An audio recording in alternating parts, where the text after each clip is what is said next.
Welcome back to my channel guys. நம்ம இன்னைக்கு ஒரு ரெசிபி பண்ண போறோம். அதுக்கு முன்னாடி நீங்க லைக் அண்ட் சப்ஸ்கிரைப் பண்ணுங்க. அதுக்கு தேவையானது மிளகு பொடி, எண்ணெய், தேவையான அளவுக்கு வெங்காயம் கட் பண்ணி வச்சுக்கலாம், வேணுங்கிற அளவுக்கு தக்காளியை கட் பண்ணி வச்சுக்கலாம். இப்போ நமக்கு தேவையான அளவுக்கு பொடி வச்சிருக்கோம். இதுல வெங்காயத்தை அப்படியே மழை பெய்யுற மாதிரி தூவி விட்டுறணும்.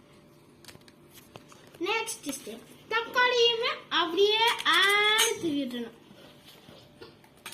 அதுக்கப்புறம் நம்ம தேவையான அளவுக்கு இந்த ஸ்பூன் இருக்குல்ல, இதுல இந்த மாதிரி பெரிய ஸ்பூன்னா ஒரு ஸ்பூன் அளவுக்கு மிளகு பொடியை ஃபுல்லா அங்க எங்கேயும் தெளிச்சுட்டுக்கோங்க. 1.5 ஸ்பூன் மிளகு பொடியை அங்கே இங்கேயும் தெளிச்சுட்டுருங்க. நெக்ஸ்ட் ஒரு 10 ரூபாய் பாக்கெட் எண்ணெய் எடுத்துட்டு கட் பண்ணிக்கலாம். இப்போ மொத்த எண்ணெயும் ஊத்திடலாம். ஊத்திட்டோமா? ஊத்திட்டுமா நம்ம இப்ப மிக்ஸ் பண்ண ஆரம்பிக்கும்.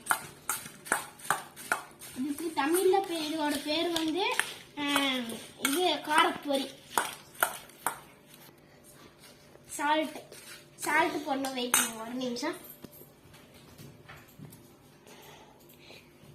வந்தாச்சு, சால்ட் வந்தாச்சு. ஒரு ஸ்பூன் சால்ட்டையுமே அப்படியே தூவிடுறோம். ஓகே, நம்ம கேமராமேனோட ஹாய் சொல்லிட்டோம். மிக்ஸ் பண்ண ஆரம்பிக்கலாம். காரம் பயங்கர காரமா சாரமா இருக்கும்.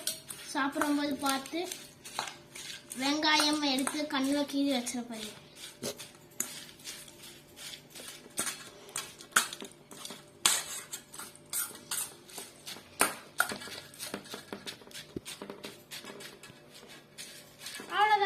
இப்போ நம்ம டேஸ்ட் பண்ணி பார்க்கலாம். முதல்ல எனக்கு வீடியோல காமிட்டா எம்மி. நம்ம கேமராமேன் பார்த்து அவரே ஒரு வீடியோ எடுங்க. சாப்பிட்டு டேஸ்ட் விடல. ஓகே, டாடா பை பை. நெக்ஸ்ட் வீடியோவில் சந்திக்கலாம்.